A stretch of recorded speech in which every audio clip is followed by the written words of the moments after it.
আসসালামু আলাইকুম, কি অবস্থা সবার? দেখেন বাইরে বৃষ্টি হচ্ছে। আমি জানি না আপনারা সঠিক স্পষ্টভাবে দেখতে পাচ্ছেন কিনা, কিন্তু অনেকক্ষণ ধরেই বাইরে বৃষ্টি হচ্ছে। তো ভাবলাম এই বৃষ্টির দিনে আপনাদেরকে বৃষ্টি রিলেটেড কিছু ইংরেজি শব্দ আপনাদের মাঝে শেয়ার করি। যদি কখনো আপনারা ইংরেজিতে মনের ভাব প্রকাশ করতে চান যে কীভাবে বৃষ্টি হচ্ছে, বা বৃষ্টি রিলেটেড অন্যান্য শব্দগুলো দিয়ে যদি আপনারা কারোর সাথে কনভারসেশন তৈরি করতে চান, তাহলে যদি এই শব্দগুলো ব্যবহার করেন আপনার ইংরেজিটা খুবই স্মার্ট শোনাবে।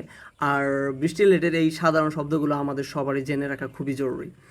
তো প্রথমে হচ্ছে, যেহেতু এখন বাইরে ঘুরি ঘুরি বৃষ্টি হচ্ছে, ঘুরি ঘুরি বৃষ্টি এটার জন্য আমরা ইংরেজি যে শব্দটা ব্যবহার করতে পারি সেটা হচ্ছে ড্রিজল। তো যদি বলতে চাই যে সকাল থেকে ঘুরি ঘুরি বৃষ্টি হচ্ছে, তাহলে আমরা বলতে পারি it has been drizzling since morning. Drizzling, ঘুরি ঘুরি বৃষ্টি। তারপর ঘুরি ঘুরি বৃষ্টি কিছুক্ষণ আগে কিন্তু মুষলধারে বৃষ্টি হচ্ছিল। তো মুষলধারে বৃষ্টির জন্য আমরা কয়েকটি ওয়ার্ড ব্যবহার করতে পারি। তার মধ্যে একটা হচ্ছে ডাউনপোর। ডাউনপোর মানে হচ্ছে মুষলধারে বৃষ্টি।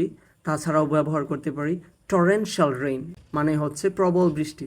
এবং খুবই একটা মানে আমরা ছোট থেকে একটা ইডিয়মস দেখে আসছি, ক্যাটস অ্যান্ড ডগস। আমরা হয়তো ছোটোবেলায় ভাবতাম ক্যাটস অ্যান্ড ডগস মানে হচ্ছে কুকুর এবং বিড়াল।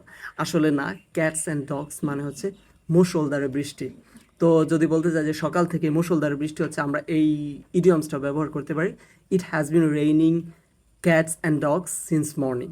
তারপর আমরা জানি যে বৃষ্টির ইংরেজি হচ্ছে রেইন, কিন্তু বৃষ্টিপাতের ইংরেজি কি আপনাদের জানা আছে? না জানা থাকলে সমস্যা নেই। বৃষ্টিপাত মানে হচ্ছে রেইনফল। তারপর আমরা বৃষ্টির সময় বাইরে বের হলে কিন্তু দেখতে পাই যে রাস্তার বিভিন্ন জায়গার মধ্যে পানি জমে আছে। তো এই বিষয়টাকে আমরা ইংরেজিতে বলতে পারি, বা এইটা ইঙ্গিত করার জন্য আমরা বলতে পারি পাডল। পাডল মানে হচ্ছে রাস্তার বিভিন্ন জায়গায় যে ছোট ছোট গর্তে জমে থাকা পানি, এগুলোকে আমরা বলতে পারি পাডল। আমরা হঠাৎ কোথাও বের হয়েছি, তারপর হঠাৎ বৃষ্টি চলে আসলো, আমরা ভিজে গেলাম, তখন এই বিষয়টাকে আমরা ইংরেজিতে বলতে পারি I was caught in the rain. Caught in the rain মানে হচ্ছে বৃষ্টির কবলে পড়া। এবং আরেকটা ইডিয়মস আপনাদের মাঝে শেয়ার করি, এটা বৃষ্টি রিলেটেড, কিন্তু এর ব্যবহারিক দিকটা একদম সম্পূর্ণ ভিন্ন। এটা হচ্ছে after the rain comes the sun, মানে হচ্ছে খারাপ সময়ের পরেই ভালো সময় আসে। তো এই ছিল বৃষ্টি রিলেটেড ছোটোখাটো মানে ইজি কিছু ওয়ার্ড। আশা করি অনেকেই এটা জানেন, আর যারা জানতেন না তাদেরকে জানিয়ে দিলাম। এবং আপনারা যখন ইংরেজিতে কথা বলবেন, বৃষ্টি রিলেটেড কোনো কিছু বলতে চাইবেন, আশা করি এই শব্দগুলো ব্যবহার করবেন, আপনাদের কাজে দিবে। এবং এভাবে আপনারা ইংরেজি প্র্যাকটিস করতে থাকেন, ইনশাআল্লাহ আপনিও ফ্লুয়েন্টলি ইংরেজিতে কথা বলতে পারবেন। ধন্যবাদ।